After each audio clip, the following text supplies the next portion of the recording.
Some say it can be seen from space. Some say it's still in space. All I know is that it's called the Moonwatch. And today we're going to talk about this famous watch. And the model we're going to talk about is the current calibre 1861 manual wind with the Hesalite crystal. Now, this model is rumoured to be discontinued and replaced with a new movement, a new dial and a new bracelet in 2021. So is the current 1861 Hesalite model old school or is it uber cool? Now, the 1861 calibre Moonwatch basically has old technology compared to, today's modern in-house movements, sapphire crystals, ceramic and titanium materials.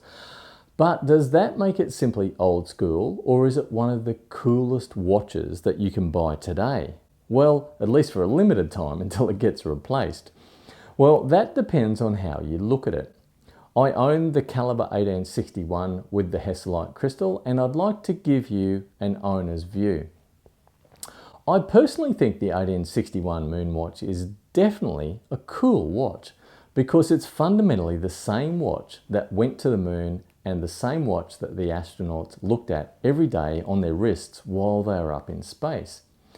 Now, the reason I say that is despite the updates over the years, the dial is the same dial with the painted markers that the astronauts would have looked at every day, rather than the new raised applied markers that are rumoured to be coming next year.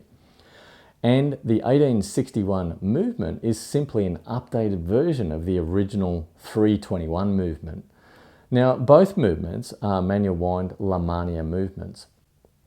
So if the rumours are true that Omega is going to update the dial to have applied markers and to change the movement completely to be an in-house 3861 automatic movement, then to me it becomes a completely new watch. Now, that watch will no doubt be awesome, as are all of the speedies, but will it be as cool as the 1861, which is a direct descendant of the astronaut's 321? Now, to be honest, I don't really know, but a new watch with a new dial and a new movement will make the 1861 Moonwatch both technically old school and uber cool. So let's do a quick owner's review of the 1861. Now, some watches have cool stories, but the Moonwatch earned its place in history the hard way. It passed rigorous tests to be selected by NASA as a dependable watch for space travel. And even before NASA selected the watch, the astronauts were wearing them. Now, these guys were the top of the gene pool, and they were cool guys. But cool doesn't mean practical, does it? Well, let's see. So, is this watch something that you could live with? Well, let's look at some of the things about the 1861 that make people wonder whether they should buy it, and at the same time make other people want it even more. Now, first up, the Hesalite crystal, or should I say, plastic. Well, yeah, the Hesalite crystal is made of plastic and it's a beautiful domed crystal, but some people think that it's a weakness because it's plastic. But I can tell you that the watch crystal is tough enough to wear every day. And having a Hesalite or a plastic crystal has some upside.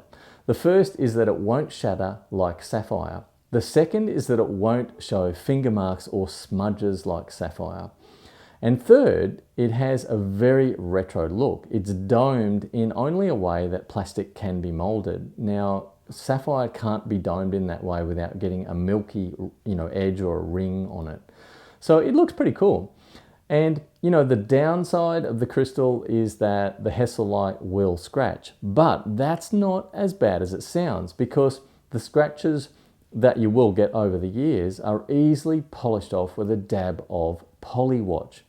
Now, I've used Polywatch a couple of times on my Moonwatch, and I'd have to say that it has no scratches on it at all.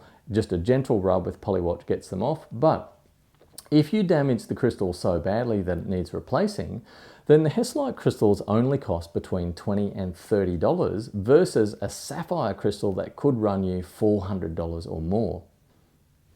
Now, the next thing about the Moonwatch is that or that people wonder about, is the manual wind.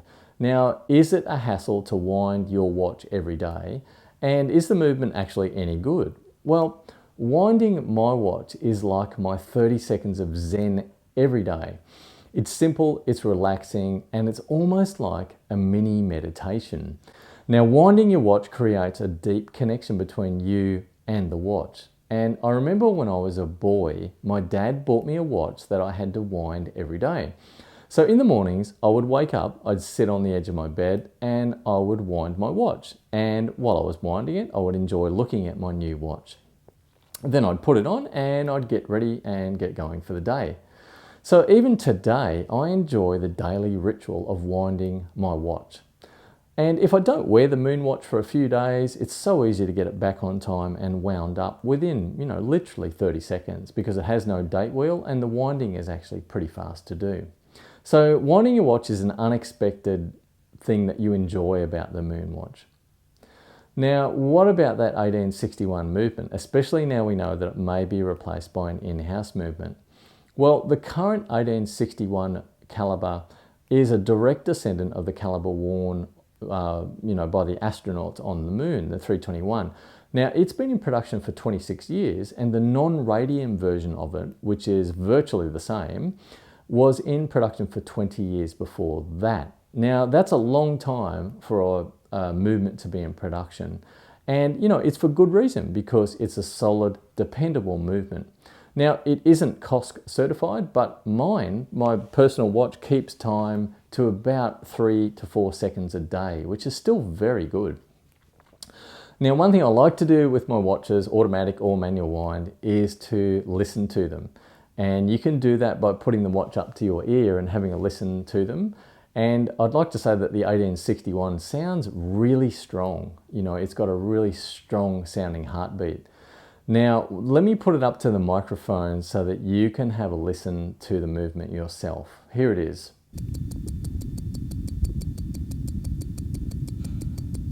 It sounds good, doesn't it? It's got a really strong kind of movement.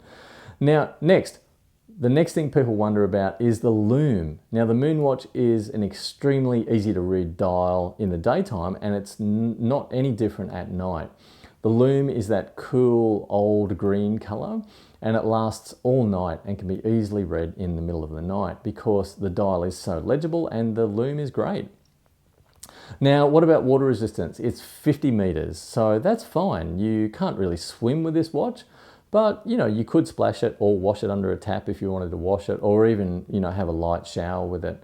And if you did fall into the pool by accident or not accident, someone pushed you, it'd be fine as long as you didn't push the pushers or try and pull the time set dial out or wind it in any way until it was dry. Now, the 1861 Moonwatch comes in an amazing box, a collector's edition box that includes a NATO strap, an extra long Velcro strap, which was the one that they wore over their spacesuits, and a tool for changing the straps. It also comes with a magnifying loupe and a cool book with pictures of the history of the Moonwatch in space. Now, finally, the Moonwatch is a strap monster. It's a supermodel for straps. I wear my Moonwatch on lots of different straps, from NATO to leather to suede and the original stainless steel. Now, I am fussy about the quality of the straps that I buy, and I expect them to be really high quality and to be as good as advertised. And if you're as fussy or particular about your straps, then go and check out the straps down below that I'll include. There's straps from Hirsch and straps from Bark & Jack and others. Now, in particular, Adrian at Bark & Jack, who I know is also pretty particular about his straps, has gone to the trouble of designing and having manufactured some really good quality straps in both NATO and leather. And he also has some other cool products that he's just bringing out. Now, I don't make any money from this. I'm just trying to refer you to find some really good watch accessories. So if you want to go over to Adrian at Bark & Jack, he's set up a discount code for you to get 10% off until the end of 2020. Now, again, I don't make any money from this, but you can save 10% if you go over there and use that. I think he's getting fresh stock in right about the 25th or 26th of December. So that'd be a great time to head over there before the end of December when the discount code runs out. Now, I personally own and have paid for a number of the straps that Adrian sells, and they're really great quality. So if you're interested, go take a look. Also check out the other links below, because there's lots of other places that I'll put in the links. Now finally, is the 1861 Moonwatch with the manual wind and the Hesalite for you? Well, I can't answer that, but I can say it survived grueling tests at NASA for extreme temperatures, shock, humidity, vibration, G-forces. And so I think it can survive most things that you'll use it for. Now the point is, don't mistake the 1861 Moonwatch for a 1960s sports car that you need to baby and continually repair. It's a tough watch that is practical and very usable. This is the watch that could be your daily watch, it could be your only watch, or it could be an excellent addition to your collection. But if manual wind, Hesalite crystals, and the idea that most of the components inside of this watch haven't really changed much since the astronauts wore the watch to the moon, if that's kind of not your thing, then this watch is not for you.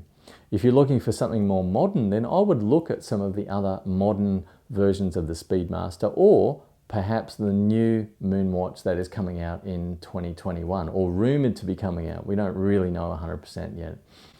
But if you are into those things, then I would have to say this is a great watch. And for me, the 1861 Moonwatch is wonderfully old school and uber cool. So thanks for watching, and I hope this was an interesting owner's view on the 1861 Moonwatch. Feel free to send me any questions or positive comments, and I'll answer them below.